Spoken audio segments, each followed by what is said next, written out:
Hello and welcome to my Yu-Gi-Oh channel. Today we're looking at the new cards featured within Yu-Gi-Oh 7's episode 47. Stockbuster the Terror Striking Dragon is a level 7 Dark Attribute Dragon type effect monster with 2400 attack and 1600 defense. The requirement: you can activate if your opponent controls 5 or more cards by sending one card from your hand to the graveyard. And the effect is all face-up monsters that are level 7 or lower your opponent controls lose 1500 attack until the end of the turn. For example, this card is quite decent for what it does. It's got an okay stat line, 2400, it's the same as a Red Eyes Black Dragon. Arguably its defense is a little bit too weak for a level 7, but it's fine and it's made up for its effect. As you can see from the picture, it is one of Rook's new cards, so that's not surprising, it being a dragon type and him being a dragon type user, much the same as someone like Seto Kaiba. The activation requirement of this card is what makes this a little bit more challenging to use. It requires for your opponent to have 5 or more cards on their field. Now, I'll clarify this. You have, with Yu-Gi-Oh! Rush Duels, 3 monster zones,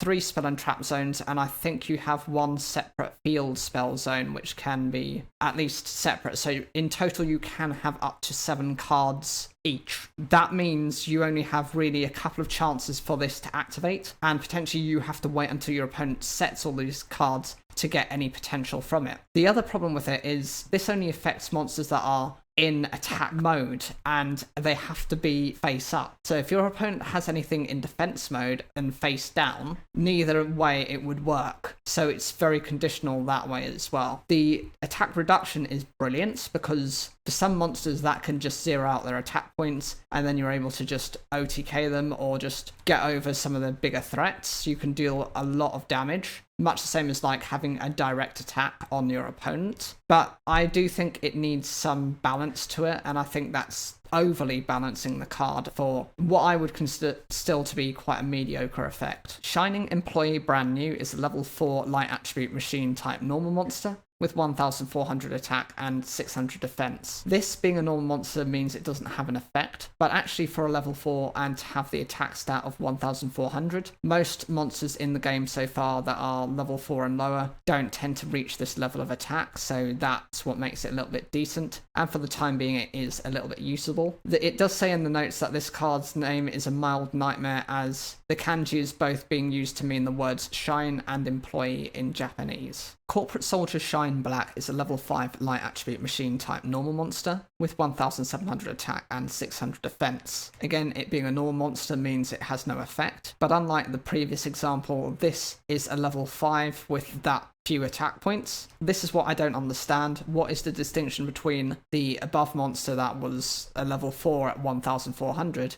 and this level 5 at 1700? It seems a bit steep to require this one to have a tribute in order to summon it. It does say as the note that the kanji is Japanese slang for those people for whom their job is their life, basically a corporate soldier or warrior. This is very much how the Japanese tend to work. They're very work orientated, and so the idea is playing off this lifestyle that you don't actually have your own personal life. You have to work every second of the day, otherwise you're a dysfunctional human being. Shining Black Corporate King Arc Talk the Corrupt is a level 7 dark attribute machine type effect monster with 2400 attack and 600 defense. The requirement: you can activate if your opponent controls a face-up monster, it must be a level 7 or higher, by sending one monster from your hand to the graveyard. And the effect is to choose one attack salary cut and one battle demotion in your graveyard and set them in your spell and trap zone. So this is supposed to be the boss monster within this corporate archetype. The condition necessary to activate its effect isn't bad. Your opponent just has to have a level 7 or higher monster. That could be a maximum monster at level 10, or it could just be a level 7 or higher monster in general. And the requirement,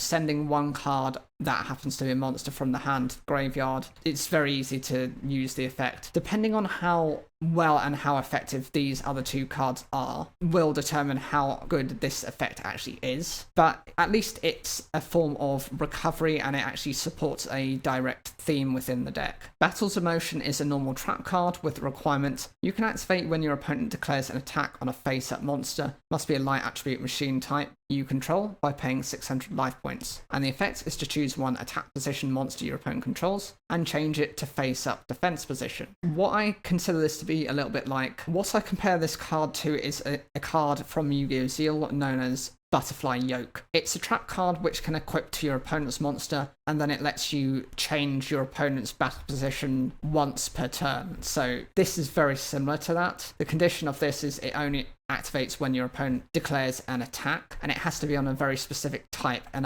attribute of monster. The life point cost is, I think, a bit steep, 600 life points just to negate one attack, whereas cards such as Wabuku, Hallowed Life Barrier, and other examples such as Negate Attack completely stop the battle phase in general. And the effect to just change position means that monster cannot attack for the rest of that turn, which is decent enough, but it stops one attack. That's it. And the other card is Attack Salary Cut. This is a normal trap card with the requirement you can activate when your opponent declares an attack on a face-up monster. Must be a level 6 or lower light attribute you control by paying 600 life points. The effect is to choose one face-up monster your opponent controls. It loses 400 attack until the end of the turn. During that battle, neither player's monster can be destroyed. I compare this to something like Half Unbreak, which is the Yu-Gi-Oh! Zeal card, which halves the amount of damage you take when an opponent's monster attacks into your monster, but it also protects your monster from being destroyed in that battle. That's the similarities I draw from this card. The stipulation on this is a little bit less than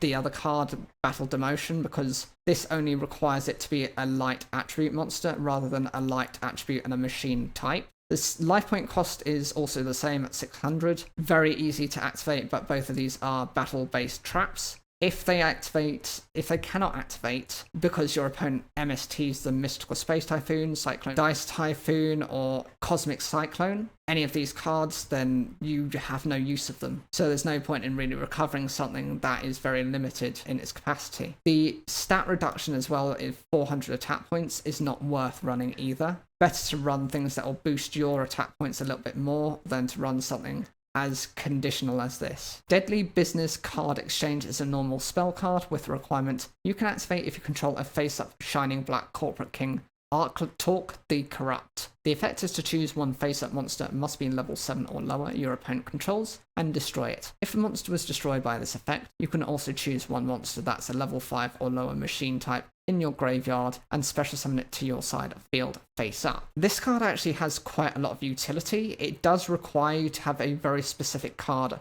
on your field to begin with, but so long as you do that and meet that condition, there are no other drawbacks to it. It's able to destroy one of your opponent's monsters that are up to level 7, so some of the level 7s have decent effects. Getting rid of them is actually quite good, especially since things such as trap immunity is starting to be seen by these types of monsters. It also has the bonus effect of monster reborning one of your level 5 or lower machine types, which means you can also help to increase your card advantage and maybe OTK within that turn. And the final card is Energy Drink Zed. It's a normal spell card with no requirement. The effect is to choose one face-up normal monster you control. You gain 100 life points times the level of the chosen monster. Most normal monsters that I've seen range anywhere between level 1 and level 8. With my strongest example being the Blue Eyes White Dragon as a level 8 monster. That means you're gaining at maximum 800 life points from this effect. It's also very conditional because you do have to be running normal monsters within your deck to actually make use of this effect. I think this card is trying to be a spell equivalent to Nutrient Zed, which is a trap card which activates when your opponent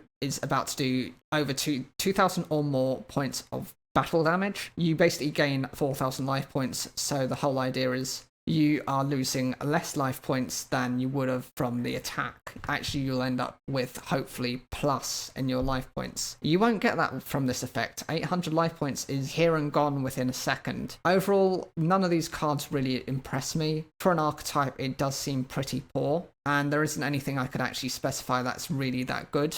Of all the cards that I think are bad, this Energy Drink Zed is definitely the weakest, and even the bare bones trap card, which is released over 20 years ago, is better than this modern day equivalent. So what do you guys think of these cards? Is there anything you like? Do you think I'm being overly harsh? Or like me, do you think these are all quite trash cards? Leave those comments down below, like the video if you enjoyed it, and don't forget to subscribe for more daily Yu-Gi-Oh content.